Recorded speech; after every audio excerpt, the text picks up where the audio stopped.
মাছ মাংস খেতে যখন ভালো লাগে না, তো এই রান্নাটা আজকে যেটা দেখাবো সেটা তোমরা একবার করে দেখতে পারো, খুব ভালো লাগবে। একটা কড়াই বসিয়ে দিয়েছি। এই রান্নাটা কিন্তু সর্ষের তেল দিয়ে করতে হবে।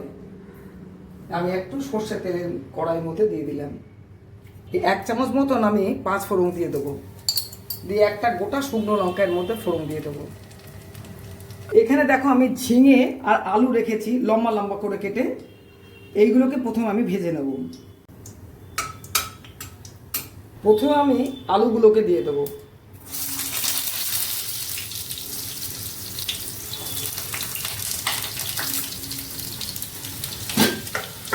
আলুগুলো বেশ একটু ভাজা ভাজা হলে তারপরে আমি ঝিঙেগুলো দেবো। এই গরমকালে দেখবে বা বর্ষাকাল যখন পড়েছে তখন সবসময় দেখবে মাছ মাংস মধ্যে খেতে মন চায় না। এইরকম টাইপের নিরামিষ খাবার করলে এক পদেই কিন্তু খাওয়া হয়ে যাবে। দেখো আলুগুলো কিন্তু বেশ রং হয়ে গেছে। এবার আমি ঝিঙেগুলো এর মধ্যে দিয়ে দেবো। এবারে ঝিঙেগুলো আমি একটু ভাজা ভাজা করে নেবো। একটু ফ্লেমটাকে হাই রাখবে, তাহলে কি একদম ঝিঙেগুলো প্রথমেই শুকিয়ে চিমড়ে যাবে না। ঝিঙেগুলো কিন্তু আমার একটু হালকা হালকা রং হয়ে গেছে। এবার আমি এর মধ্যে নুন দিয়ে দেবো আন্দাজ মতো।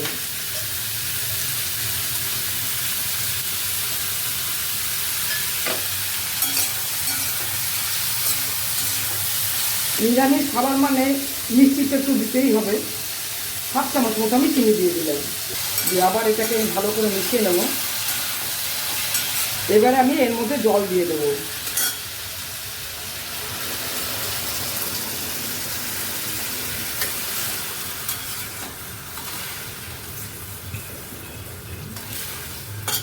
জল একটু বেশি করেই দিতে হবে, এটাতে সেদ্ধ হবার জন্য এটাকে ঢাকা দিয়ে দিলাম। এখানে আমি দেখো সমপরিমাণে আমি সর্ষে আর পোস্ত রেখেছি। আমি কালো সর্ষে সাদা সর্ষে আমার একসঙ্গে মেশানো থাকে, ওই জন্য 2 চামচ আমি দেখো কালো সর্ষে সাদা সর্ষে নিয়েছি আর 2 চামচ আমি পোস্ত নিয়েছি। এটাকে কিন্তু আমার মিহি পেস্ট করে নিতে হবে। দিয়ে এটাকে একটা মিক্সিং জারের মধ্যে আমি নিয়ে নিলাম। প্রথমে আমি এটাকে ড্রাই গুঁড়ো করে নেব, তাতে গুঁড়োটা খুব সুন্দর হয়ে যাবে। সর্ষে বাটার সময় একটু নুন দিয়ে দিলে সর্ষেটা তেতো হবে না। দেখো সর্ষে পোস্তটা আমার কিন্তু ড্রাই গুঁড়ো হয়ে গেছে। এবার এই সময় একটা কাঁচা লঙ্কা দিয়ে দেবো আর জল দিয়ে দেবো, দিয়ে এবার এটাকে মিহি পেস্ট করে নেব। এখানে আমি 1/2 কাপ মতো সোনা মুগ ডাল ভেজে ধুয়ে ওভারনাইট ভিজিয়ে রেখেছিলাম। এটাকে আমি মিহি পেস্ট করে নেব, জল কিন্তু দেওয়া যাবে না।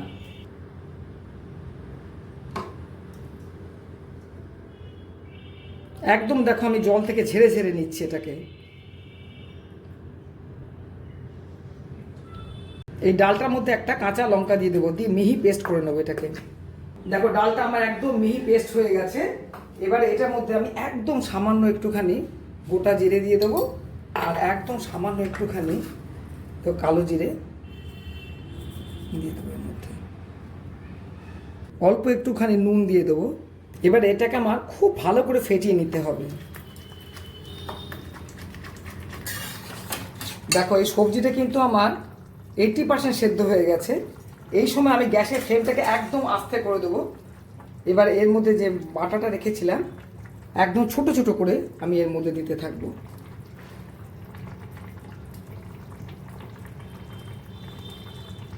খুব ছোট ছোট করে দেবে, একদম গায়ে গায়ে দিয়ে দিও না। দেখো আমি সব ডাল বাটাটা কিন্তু একটু ছেড়ে ছেড়ে ছেড়ে ছেড়ে দিয়ে দিয়েছি। এবারে এটাকে আমি একটুখানির জন্য ঢাকা দিয়ে দেবো। এখন কিন্তু একদম নাড়ানাড়ি কিচ্ছু করা যাবে না, মিনিট 5 হোক, তারপরে এটাকে আমি আস্তে আস্তে করে নেড়ে দেবো।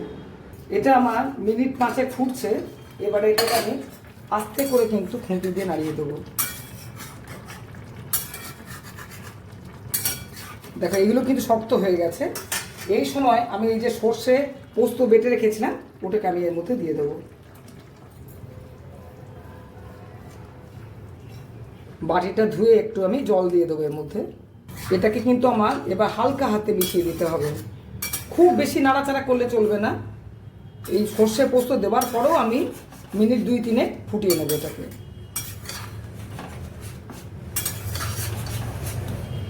এই রান্নাটা কিন্তু একটু মিষ্টি স্বাদের হবে। ভিডিওটা যদি আমার জামাই দেখে যদি রাগ করবে, বলবে তোমার তো সব রান্নাই মিষ্টি মিষ্টি ভালো লাগে না, কিন্তু এই রান্নাটা একটু মিষ্টি স্বাদের হবে। আমার সর্ষে পোস্ত দেওয়ার পরেও মিনিট 5 ফুটলো। এবার নামাবার আগে আমাকে একটুখানি কাঁচা সর্ষের তেল দিয়ে দিতে হবে। গ্যাসটাকে আমি নিভিয়ে দিলাম, দিয়ে তেলটাকে হালকা করে একটু মিশিয়ে দিতে হবে।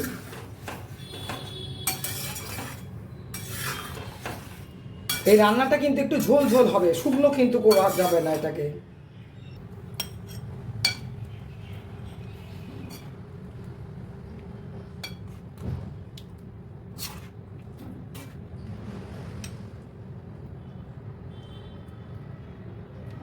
নিরামিষ রান্না কিন্তু একদম রেডি, তোমরা বানিয়ে খাও, খুব খেতে টেস্ট হয়।